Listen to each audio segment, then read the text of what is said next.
विधानसभा निवडणुका जवळ आल्या आणि लोकसभा निवडणुकीत मिळालेला पराभव युती सरकारच्या जिवारी लागला। मग सुरू झाला तो योजनांचा सपाटा आणि लाडकी बहीण योजना ही तर सगळ्या स्त्री वर्गाची लाडकी योजना ठरली।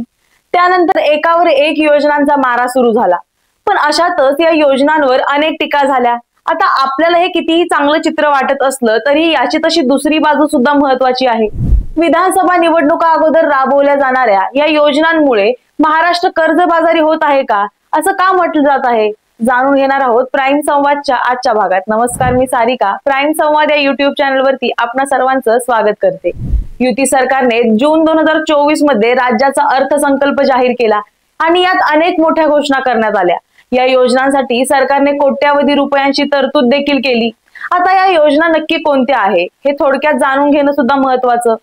यात पहिली योजना आहे मुख्यमंत्री माझी लाडकी बहीण योजना। या योजनेसाठी प्रति वर्षासाठी 46,000 कोटी रुपयांची तरतूद करण्यात आली आहे।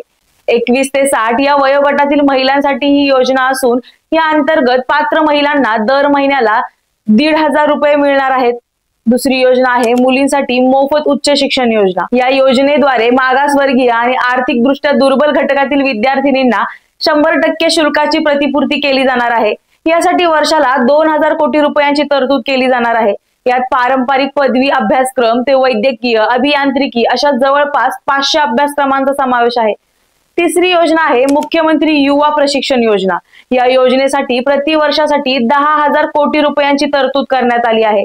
या अंतर्गत पात्र विद्यार्थ्यांना 6,000 ते 10,000 रुपये दिले जाणार आहेत। चौथी योजना आहे मुख्यमंत्री अन्नपूर्ण योजना। या योजनेअंतर्गत सुमारे 52 लाख कुटुंबांना वर्षातून 3 गॅस सिलेंडर मोफत दिले जाणार आहेत। पाचवी योजना आहे मुख्यमंत्री बळीराजा वीज सवलत योजना। या योजनेअंतर्गत 7.5 अश्वशक्तीपर्यंत शेती पंपाचा वापर करणाऱ्या सर्व शेतकऱ्यांना मोफत वीज दिली जाणार आहे। सुमारे 44 लाख शेतकऱ्यांना याचा फायदा होणार असल्याचा अंदाज आहे। यासाठी 14,761 कोटी रुपयांचा अनुदान खर्च अपेक्षित आहे। त्यासोबतच सहावी योजना आहे गाव तिथे गोदाम योजना। या योजनेअंतर्गत गाव पातळीवर शेतमालासाठी गोदाम उभारलं जाणार आहे। यासाठी बजेटमध्ये 341 कोटी रुपयांची तरतूद झाली आहे।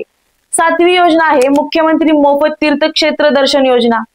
या योजनेअंतर्गत राज्यातील ज्येष्ठ नागरिकांना राज्यासह देशातील एकूण 139 तीर्थक्षेत्रांचं मोफत दर्शन देता येणार आहे। आठवी योजना आहे मुख्यमंत्री वयोश्री योजना। या योजनेअंतर्गत पात्र ज्येष्ठ नागरिकांना वर्षाला वैद्यकीय उपकरणांसाठी 3,000 रुपये दिले जाणार आहेत। यासाठी सरकारने 480 कोटी रुपयांची तरतूद केली आहे। आता नववी योजना आहे लेक लाडकी योजना। पिवळ्या आणि केसरी रेशन कार्ड धारकांसाठी ही योजना असून या अंतर्गत मुलीच्या जन्मानंतर 5,000 रुपये, 6 वर्षाची झाल्यानंतर 4,000 रुपये, 6वीत गेल्यानंतर 6,000 रुपये, 11वीत 8,000 रुपये आणि 18 वर्षांची झाल्यानंतर 75,000 रुपये दिले जाणार आहेत। या 9 योजना सध्या महाराष्ट्रात चालू आहेत। दरम्यान सरकारच्या होमगार्ड विभागाच्या एका पत्रातही सरकारच्या योजनांमुळे आर्थिक भार वाढणार आहे असा उल्लेख केल्याचं दिसतंय। राष्ट्रवादी काँग्रेस शरदचंद्र पवार पक्षाचे आमदार जितेंद्र आव्हाड यांनी होमगार्ड विभागाचं एक पत्र समाज माध्यमांवरती पोस्ट केलं होतं। हे पत्र सरकारी अधिकाऱ्यांकडून होमगार्ड विभागाच्या महासमादेशक यांना उद्देशून लिहिलं होतं। सरकारनं जाहीर केलेल्या योजनांमुळे राज्यावर आर्थिक भार वाढणार आहे, त्यामुळे भत्त्यांमध्ये वाढ करण्याचा प्रस्ताव स्थगित करण्याचा किंवा पुढे ढकलण्याच्या सूचना दिल्याचं या पत्रात म्हटलं आहे। तर काही दिवसांपूर्वी 3 सप्टेंबर रोजी राज्य सरकारने आत्महत्या केलेल्या शेतकऱ्यांच्या कुटुंबासाठी दिली जाणारी रक्कम काही वित्तीय अंमलबजावणीच्या अनुषंगाने उणे प्राधिकरण पत्रावर निधी आहरण करण्याची सुविधा 2024-25 साठी बंद करण्यात आली आहे असं परिपत्रक जारी केलं होतं। विरोधकांनी या मुद्द्यावरून सरकारला विचारणा करण्यास सुरुवात केली। जितेंद्र आव्हाड यांनी सरकारवर टीका करत म्हटलं की आत्महत्याग्रस्त शेतकऱ्यांच्या अनुदानानंतर आता होमगार्ड यांना मंजूर केलेला भत्ता थांबवण्याचा निर्णय सरकारने घेतलाय। अशा असंख्य सरकारी योजना, भत्ते आणि कर्मचाऱ्यांचे पगार थांबले असतील फक्त मतांसाठी आणलेल्या योजनांमुळे। 1,500त मत विकत घ्यायची सरकारची योजना हे जनतेला न कळणे इतकी जनता दूधखुळी नक्कीच नाहीये। त्यासोबतच विरोधी पक्षनेते विजय वडेट्टीवार यांनीही योजनांमुळे विविध विभागांचे पैसे रखडल्याचा आरोप केलाय। ते म्हणाले होमगार्डसाठी वाढीव भत्ता नाही, आत्महत्याग्रस्त शेतकऱ्यांच्या वारसांना देण्यासाठी पैसे नाहीत, 3 महिने झाले अंगणवाडी सेविका आणि आशा वर्कर्सना मानधन नाही, पोलीस पाटलांचं मानधन नाही, कोतवालांचा पगार मिळत नाहीये, कर्मचाऱ्यांच्या पगारावर 25% कट लावला आहे। सर्व योजनांचे पैसे मुदतवाढ न देता थांबवून ठेवले गेले आहेत।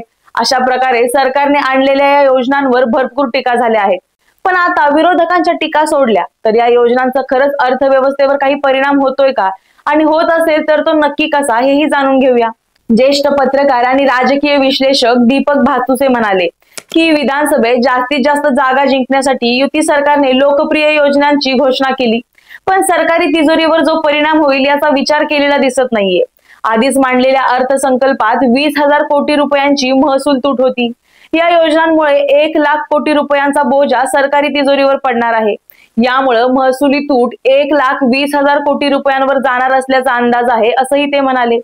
भातुसे यांच्या मते निर्माण होणारी तूट भरून काढण्यासाठी सरकारकडे नवीन उत्पन्न तर काही नाही, त्यामुळे इतर ज्या योजना आहेत त्याला कात्री लावण्यास सुरुवात केली आहे।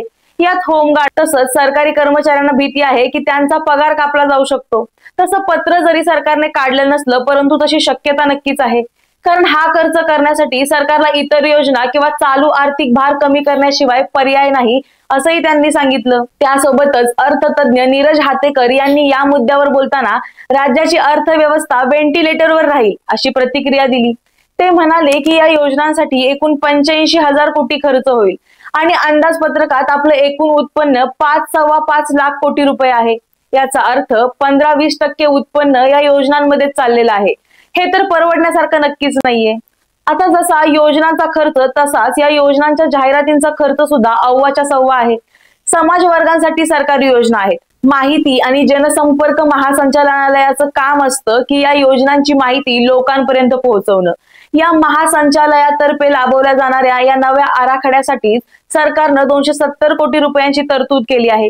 विविध प्रकारच्या माध्यमातून मुद्रित, वर्तमानपत्र, टेलिव्हिजन, रेडिओ, समाज माध्यम, इतर डिजिटल माध्यम, आउटडोर पब्लिसिटी म्हणजेच होर्डिंग्स, बस स्टॉप्स इत्यादी अशा सगळ्याच माध्यमातून प्रचाराची तरतूद करण्यात आली आहे। यामध्ये मुद्रित, दृकश्राव्य जिंगल्स, माहितीपट, लघुपट इत्यादीसाठी 3 कोटी रुपये खर्च झालेत। तसंच मुद्रित वर्तमानपत्र यासाठी 40 कोटी रुपये व इलेक्ट्रॉनिक्स माध्यम, टीव्ही, केबल्स यासाठी 39 कोटी 70 लाख रुपये, सोबतच बाह्य माध्यम म्हणजेच होर्डिंग्स, बसवरच्या जाहिराती इत्यादीसाठी 136 कोटी 35 लाख रुपये खर्च झाले आहेत। त्यासोबतच समाज माध्यम, डिजिटल माध्यम यासाठी 51 कोटी रुपये खर्च आलेला आहे। पण दुसरीकडे सरकारनं अर्थसंकल्पना अगोदर जाहीर केलेल्या या वर्षीच्या आर्थिक पाहणी अहवालात वाढलेल्या कर्जाची आकडेवारीही दिली होती। या अहवालानुसार राज्याचा ऋणभार म्हणजेच एकूण कर्ज आणि देणी ही गेल्या वर्षीच्या तुलनेत 16.5% वाढलेली आहेत आणि एकूण उत्पन्नाचा ती 17.6% भाग आहेत। अशा स्थितीत जी विकास कामं आणि लोकउपयोगी योजना आहेत त्या वगळता प्रसिद्धीवरचा खर्च 270 कोटी कशासाठी, तो निवडणुकीसाठी आहे का, असे प्रश्न विरोधकांनी पक्षांकडून विचारले जाऊ लागले आहेत। PRS लेजिस्लेटिव्ह रिसर्च या संस्थेनं अर्थसंकल्पाच्या केलेल्या विश्लेषणात हे दिसतं की कृषी क्षेत्रापासून शहरी विकासापर्यंत अनेक बाबींच्या खर्चाला गेल्या वर्षीच्या तुलनेत यावर्षी कात्री लावावी लागली आहे। या विश्लेषणानुसार शिक्षण, क्रीडा, कला यासाठीची आर्थिक तरतूद केवळ 2% वाढवण्यात आली आहे, तर कृषी क्षेत्र आणि त्याच्याशी संलग्न उद्योगांसाठीच्या तरतुदीत 15% कात्री लावण्यात आलेली आहे। यावर्षी कृषी क्षेत्रावर 42,000 कोटी रुपये खर्च झाले, मात्र या वर्षीची तरतूद 35,859 कोटी रुपयांपर्यंत खाली आणण्यात आली आहे।